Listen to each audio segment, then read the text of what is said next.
Welcome to the Liberating River, where spiritual freedom meets soul-aligned wealth. I'm your guide, Wanda F. Nesbit. Let's break free, build boldly, and live fully together. I know this might sound crazy, but just imagine a light where every choice feels right, where every path you take leads to deeper fulfillment. That's not a fantasy, it's a reality. Accessible through powerful, often overlooked inner compass, not just random gut feelings or fleeting hunches, but cultivating intuitive wisdom for abundant living. Today, we are exploring how to finally hear and trust that quiet voice, transforming your present and shaping your future. As Albert Einstein, look, I went back. As Albert Einstein once said, the intuitive mind is a sacred gift, and the rational mind is a faithful servant. We have created a society that honors the servant and has forgotten the gift. Family, today we're remembering that gift, and we are going to learn how to use it to unlock abundance. We have to look beyond logic to unlock our inner compass. We live in a culture, addicted to overthinking. We have been taught to focus and almost neurotically obsessed with concentrating in a certain thing, right? And how did we do that? Well, think about it. We measure everything. We measure our steps. We measure our likes. We measure people by money. We measure things by deadlines. Basically, we have taken data and logic, and now that dominates how we make our choices. We thrive on seeing statistics as if nothing else matters. We find ourselves always asking, prove it. Where are the stats? I know, I've heard it too many times in conversation. Prove it. Prove it. Some things there are no stats for. Some things come from common sense. And I think common sense is connected to your intuition. But here's the paradox. Despite all the tracking and all the statistics that we do, honestly, I feel, and I know a couple of people feel, more anxious and confused. Because it's like you're disconnected to the truth of the matter. Sure, logic is good. It gives it structure, which is great in its place. But it doesn't always give us peace. And intuition, it's that deeper in the knowing. It's not that woo-woo, it's not guesswork, and it's not impulsive leaps. I know some people think that, but that's not what that is. It's wisdom. Intuition is equal to wisdom. It's quiet, it's steady, and it's often overlooked or just plain ignored. And in this world where being noisy is prominent, that inner compass is needed more. It's more important now than ever. So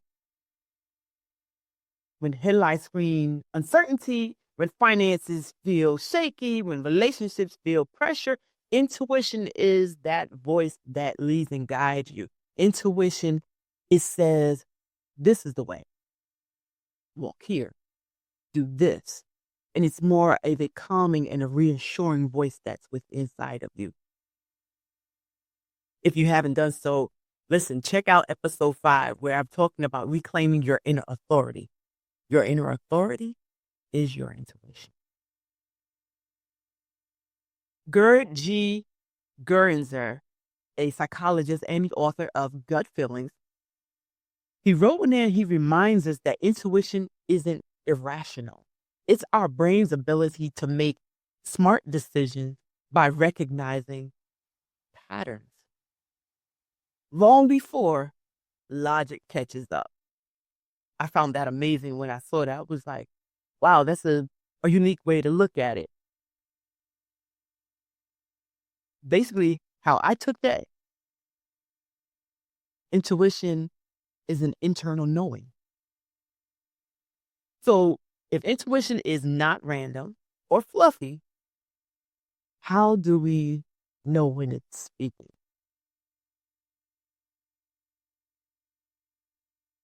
I believe, one, you must acknowledge and strengthen your strengthen your spirit man.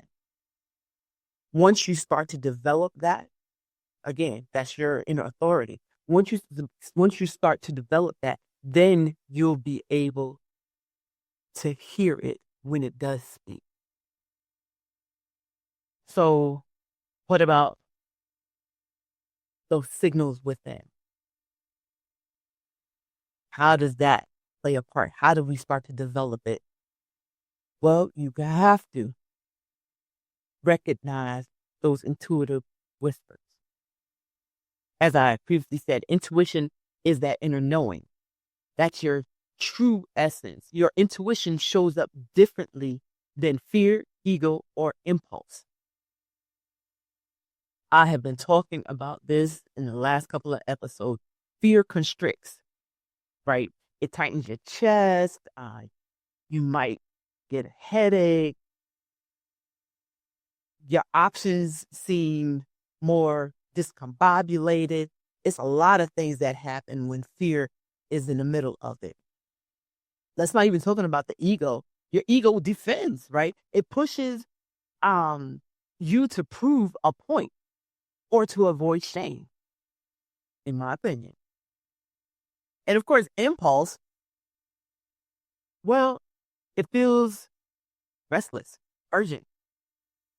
You know, there's that urgency inside of you that's like, oh, you miss out if you don't act now, that kind of thing. But intuition, instead, it has a quiet confidence. It feels like peace. Again, listen. Intuition is your inner authority that stands tall and it knows. For some, it's a gut drop when something's not right. Like you just feel it inside. It's sometimes a split second little, why do I feel a little off? I've heard people say, I know I've said it. Have you said it? Sometimes it's that moment where you're like, just don't feel right. That's your intuition kicking in because you can't see around the corner. We can't do it. But your intuition, which is your spirit man, is connected to energy and you can feel what's going on in the ambiance around you. For others, it's chills. I don't know if you ever experienced that, down your spine, you might feel that little, I can't say it's a quickening, but it's that, wait, what's going on? Like, again, it's your intuition alerting you, whispering to you, hey, pay attention. Sometimes it's just a thought that keeps circling back around. Has that ever happened to you? Whether it's like a dream that keeps repeating or a lot of synchronicities, you have to pay attention to it because that's your intuition connecting to the elements that we see in 3D to alert you. It's not always a bad thing that is alerting you to, but just to alert you of something. I think it's little winks from the universe that keep showing up because it's trying to get your attention. And the only way it can get your attention, because we're so 3D, we have to see it, unfortunately, before we believe it. Well, that's how your intuition, your spirit man, talks to you. Jonas Salk, a scientist, he developed the polio vaccine, which I didn't find out, but when I was doing my research, I found that out. And one of his sayings is, intuition will tell the thinking mind where to look next. Sit on that. Intuition will tell the thinking mind where to look next. And I think he's right. Intuition doesn't cancel logic. Let me clarify that. I think I said it earlier, but I'm going to say it again. Intuition doesn't cancel logic. It just is the conductor. Maybe you've thought about buying into a new opportunity, right? And every time you get close, something inside of you feels unsettled. Whether it's getting a house, apartment, a car, going on this trip, whether it's a cruise, whatever. You can't explain it, but it's there. That's not fear. That's wisdom asking you to pause. I know that has happened to me on numerous occasions. I'll tell people, yeah, I'm going to show up to X, Y, and Z. But the closer I come to that time, it's like an unsettling, an unrest that's inside. It's like, you know what, let me call them and cancel. And I'll just pick up the phone and just cancel it because it's like, I don't feel right. That's not fear. That's wisdom asking you to pause. Science even backs this up, right? The Society of Neuroscience has found that intuitive decision-making often happens when your brain processes subtle clues outside of our awareness. Subtle clues outside of our awareness. Our subconscious is putting pieces together long before our conscious mind can catch up. So the real question becomes, how do we strengthen that voice? How do we trust it more? How do we cultivate our intuitive garden? The answer is actively practicing. If we think of intuition like a garden, we know it takes preparation, awareness, and that's awareness of your surrounding, the environment, and it takes time. It grows when we clear the weeds and tend to the soil. And then, that's the only way the garden will produce a fruit and or vegetable. And that's just going to your little garden outside your house or to the farmland that's around you. But think about how impactful it is if we, again, till our soil and cultivate ourselves. The same thing applies. We have to chop up that rough ground so that it can show forth that healthy soil so that goodness and intuition and wisdom can flourish. Stay tuned. To be continued, coming next week. Thanks for flowing with us on the Liberating River. Subscribe, share, and come back next week for more wisdom, wealth, and alignment.